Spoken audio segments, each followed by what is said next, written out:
ایک ہی کویشچن کیا تھا ایک بچے نے کہ کیا اللہ تبارک و تعالیٰ چاہے تو قیامت میں بے نمازی کو بھی جنت میں داخل کر سکتا ہے؟ تو یہ بڑا بھولا بھالا سا کویشچن تھا، میں نے شامل کیا اور پھر اس لیے میں نے اس کو لیا کہ اس کا مطلب یہ ہوا کہ دیکھیں ہم اپنے عقائد کو اچھی طریقے سے نہیں جانتے،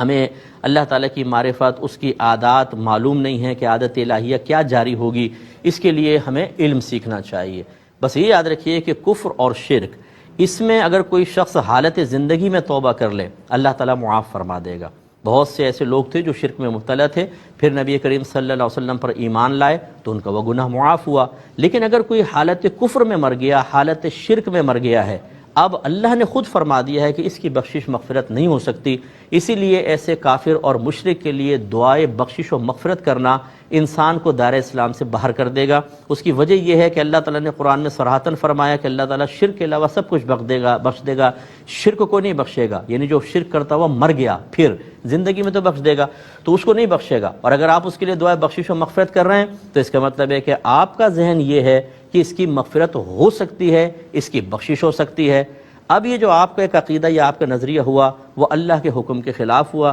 جس سے ظاہر ہوا کہ آپ کو اللہ تعالیٰ کی اس خبر پر اعتماد نہیں ہے، آپ اس کے بارے میں کم از کم شک میں ہیں، اور اللہ کے صریح حکم پر کوئی شک کا اظہار کرے، عملی طور پر یہ ثابت کر دے کہ میں اس کو مشکوک سمجھتا ہوں، وہ دائرہ اسلام سے خارج ہو جائے گا، لہٰذا ایسا آدمی دائرہ اسلام سے نکل گیا۔ باقی یاد رکھیں کتنا ہی بڑا گناہ کبیرہ کیوں نہ ہو، حتیٰ کہ خودکشی بھی، اس سے انسان دائرہ اسلام سے باہر نہیں نکلتا، اور یہ اللہ کی مشیت پر موقوف ہے۔ چاہے تو ایک آدمی زمین سے آسمان تک گناہوں کو بھر دے، اللہ تعالیٰ بخش دے اس کو اور جنت میں داخل کر دے،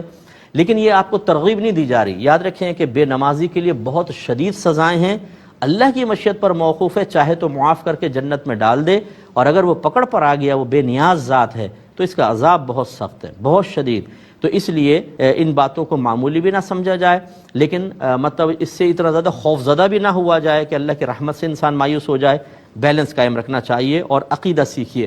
اگر آپ مسلمان گھرانے میں پیدا ہوئے ہیں تو اس کا مطلب ہرگز یہ نہیں ہے کہ آپ کو اب عقیدہ نہیں سیکھنا ہے۔ اگر کوئی ڈاکٹر کے گھر میں پیدا ہو اور کہے کہ جی میرے تو ابا، میرے دادا، میرے چاچا سب ڈاکٹر ہیں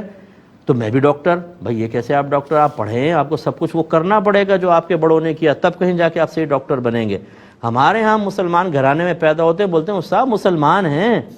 بھائی مسلمان تو ہو بھائی جان، لیکن جب تک عقیدوں کو دلائل کے ساتھ نہیں سیکھیں گے آپ کو اپنے عقیدے نہیں آئیں گے، اور جب عقیدہ آپ کے ذہن میں صحیح نہیں ہوگا شیطان آرام سے بگاڑ پیدا کر دے گا آپ کے عقیدے میں، اور آپ کو دائرہ اسلام سے باہر